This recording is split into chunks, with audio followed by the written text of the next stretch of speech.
senadoras, señores senadores, constituye para mí un alto honor comparecer por segunda ocasión en esta casa, símbolo del Pacto Federal, en el marco de la elección de ministro de la Suprema Corte de Justicia de la Nación.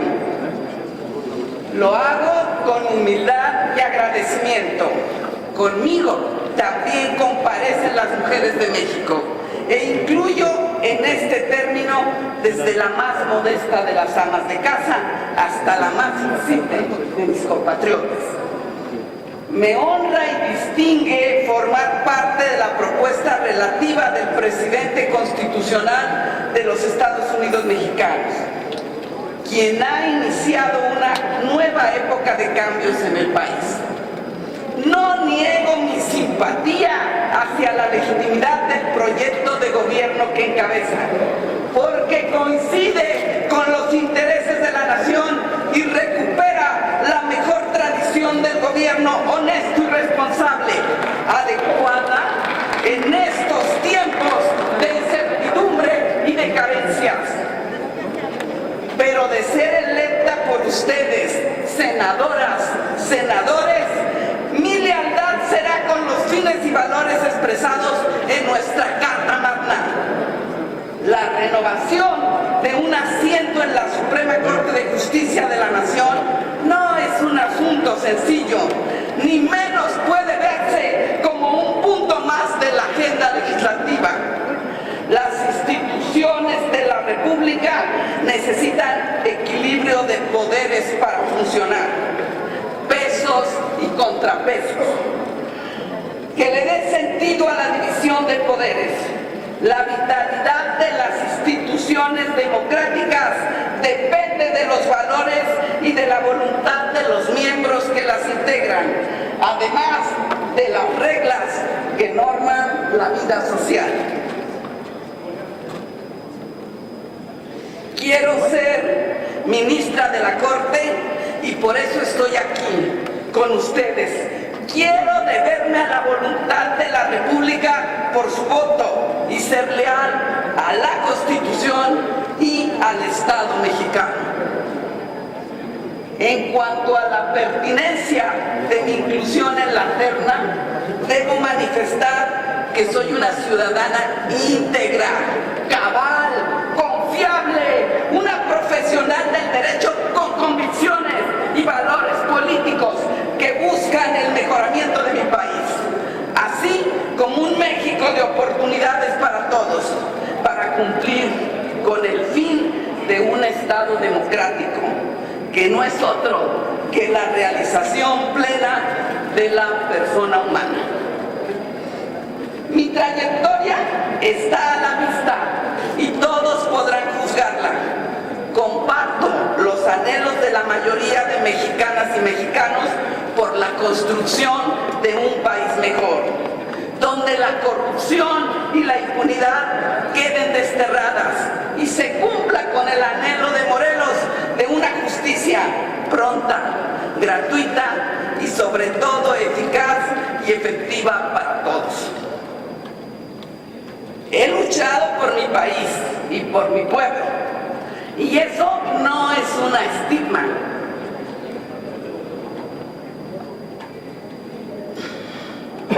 Lo que la Constitución y las leyes ordenan a los juzgadores no es la neutralidad ideológica, sino la imparcialidad en el cargo.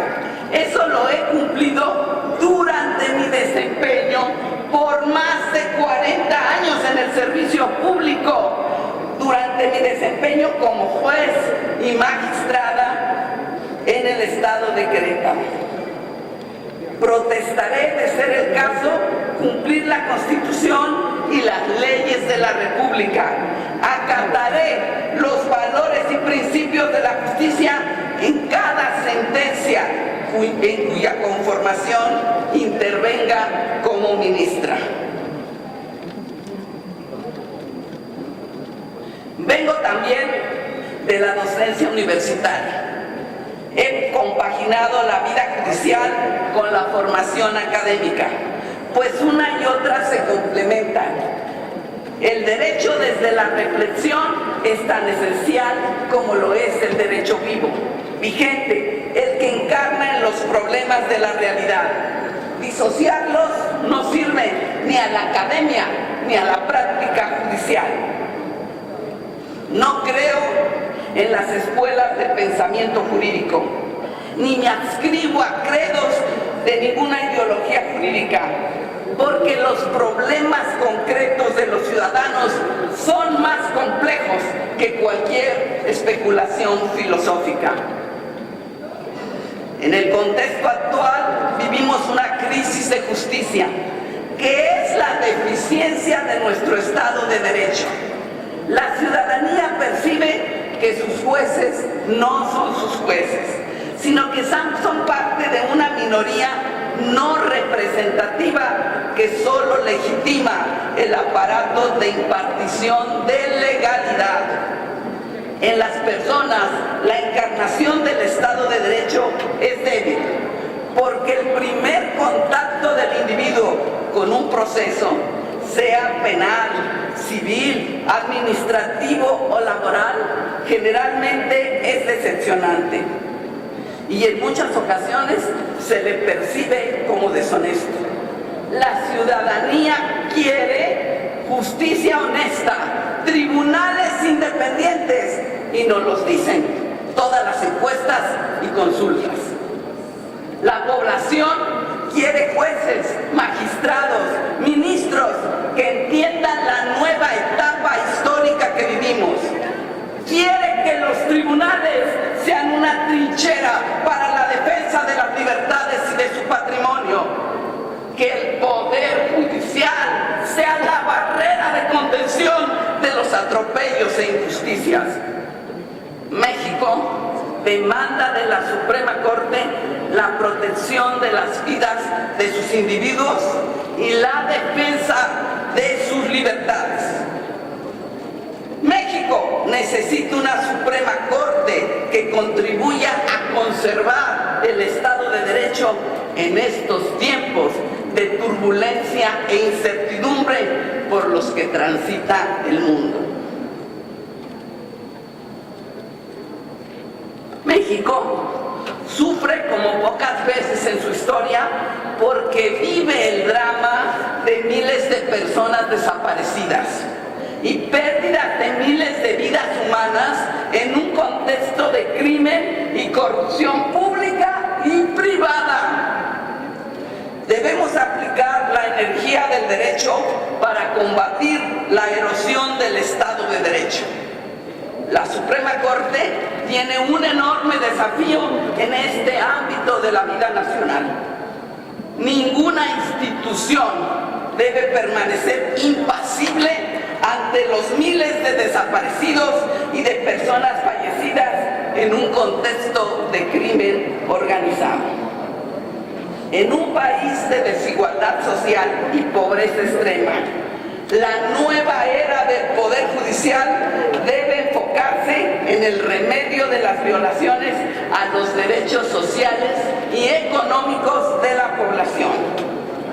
Está demostrado que el problema de la pobreza en las naciones deriva no de la falta de satisfactores, sino de la deficiente e inequitativa distribución de la riqueza.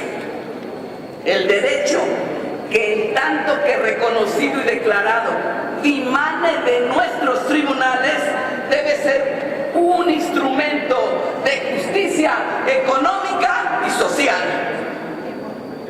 Hay una revolución digital y comunicacional que refleja los cambios tecnológicos que impactan en el ámbito de los derechos de la sociedad.